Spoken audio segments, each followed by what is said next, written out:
2 ശമൂവേൽ 23:1. ഇസ്രയേലിൻ മധുരഗായകൻ തന്നെ.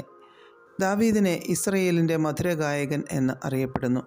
താൻ എഴുതിയ സങ്കീർത്തനങ്ങൾ ഇന്നും നാം പാടി ആശ്വസിക്കുകയും സന്തോഷിക്കുകയും ചെയ്യുന്നു. ദാവീദ് ദൈവത്തെ സ്തുതിച്ചതും ആരാധിച്ചതും പ്രാർത്ഥിച്ചതും ദൈവത്തിൻ്റെ മഹത്വത്തെ പ്രകീർത്തിച്ചതുമൊക്കെയാണ് പാട്ടുകളായി താൻ പാടിയതും സങ്കീർത്തനങ്ങളായി കുറിച്ചു വയ്ക്കപ്പെട്ടതും. ദാവീദ് 2 ശമൂവേൽ 23:2 പറയുന്നു, യഹോവയുടെ ആത്മാവ് എന്നിൽ ഇരിക്കുന്നു, അവൻ്റെ വചനം എൻ്റെ നാവിന്മേൽ ഇരിക്കുന്നു എന്ന്. തൻ്റെ ഹൃദയത്തിൽ തൻ്റെ ദൈവത്തോടുള്ള ഭക്തിയും ആരാധനയും എത്രമാത്രം നിറഞ്ഞിരുന്നു എന്ന് നമുക്ക് മനസ്സിലാക്കുവാൻ കഴിയുന്നു. ഹൃദയത്തിൽ നിറഞ്ഞു കവിഞ്ഞത് വായിൽ കൂടി പുറത്തു വന്നു. കാട്ടിൽ നിന്ന് രാജസ്ഥാനത്തേക്ക് കൊട്ടാരത്തിലേക്ക് കൊണ്ടുവന്ന തൻ്റെ ദൈവത്തെ ദാവീദിന് എത്ര സ്തുതിച്ചാലും മതി വരില്ല എന്ന് നമുക്ക് തോന്നിപ്പോകും. അത്രമാത്രം ഹൃദയത്തിൻ്റെ ആഴത്തിൽ നിന്ന് അദ്ദേഹം പാടി തൻ്റെ ഹൃദയത്തെ പകരുന്നതാണ് ഓരോ സങ്കീർത്തനവും. നാം നമ്മിലേക്ക് തന്നെ ഒന്ന് തിരിഞ്ഞു നോക്കിയാൽ നാം എത്രമാത്രം ദൈവസന്നിധിയിൽ നന്ദിയുള്ളവരാണെന്നും എത്രമാത്രം ദൈവത്തെ സ്തുതിക്കുന്നുണ്ടെന്നും ഒന്ന് ചിന്തിക്കുവാൻ ഇടയായിത്തീരും.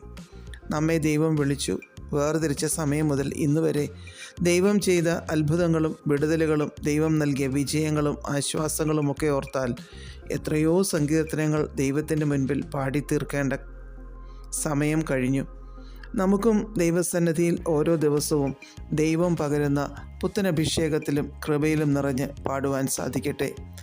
1 ശമൂവേൽ 2 ഹന്ന പാടിയ ഒരു പാട്ട് നമുക്ക് കാണാം. ദീർഘനാളുകളുടെ കാത്തിരിപ്പിന് ശേഷം ദൈവം തനിക്കൊരു ആൺപൈതലിനെ തന്നപ്പോൾ അതിനെ ദൈവവേലയ്ക്കായി സമർപ്പിച്ചു കഴിഞ്ഞ് നന്ദിയാൽ ഹൃദയം നിറഞ്ഞ് ഹന്ന പാടുന്നുണ്ട്.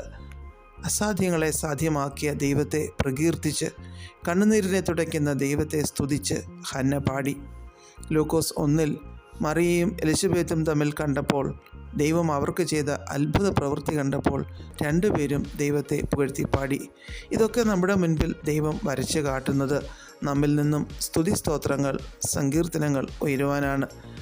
ഇവരൊന്നും മനുഷ്യരെ കേൾപ്പിക്കാനല്ല പാടിയത്, മറിച്ച് ദൈവത്തെ മഹത്വപ്പെടുത്തുവാനായിരുന്നു. നമുക്കും ദൈവസന്നിധിയിൽ ചെന്ന് തൃപ്പാദത്തിങ്കിൽ ഇരുന്ന് തിരുമുഖത്തേക്ക് നോക്കി ദൈവം ആരാണെന്നുള്ള ബോധ്യത്തോടെ ദൈവത്തെ ആരാധിക്കാം, പുകഴ്ത്താം, മഹത്വപ്പെടുത്താം, പ്രാർത്ഥിക്കാം. പ്രിയപിതാവേ, പുത്തൻ പാട്ടുകളാൽ അങ്ങയെ സ്തുതിച്ചാരാധിക്കുവാൻ ഞങ്ങൾക്കും കൃപ നൽകണമേ. യേശു ക്രിസ്തുവിൻ്റെ നാമത്തിൽ ആമേൻ. God bless us all.